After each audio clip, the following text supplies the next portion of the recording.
Guys, pansin nyo ba? Parang nag-glow up si Mayor Alice Go ngayon? O ako lang yun?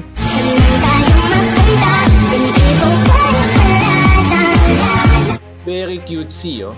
Iba ka talaga, Mayor. Isipin nyo, tumakas, hinuli, inuwi ng Pilipinas, pero maganda pa rin. Siguro may skincare tong si Alice, no? Samantalang ikaw, ang dami mong skincare routine, ang haba na ng tulog mo, pero ganun pa rin.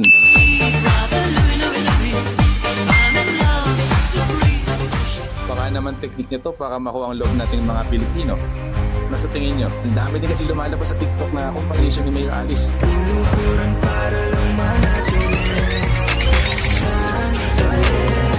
Mayor, tapos sabi niya, in-English ko pa noon. Tapos dire-diretso, tapos mag-Tagalog din. Sabi niya, no, I'm the mayor.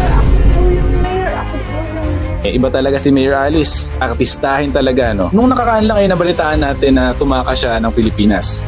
Nako, yaki to kay Jinggoy. Wala ka asawa? Wala po. Boyfriend? Wala po. Sigurado? Sigurado po. Single nga, Jinggoy. Partner? Talaga Wala to. Well, maganda naman talaga si Mayor. Pero kahit na maganda siya, mayroon pa rin siyang mga kasong haharapin. Antayin na lang natin yung hustisya ang magsasabi ng katotohanan. Siguro yun.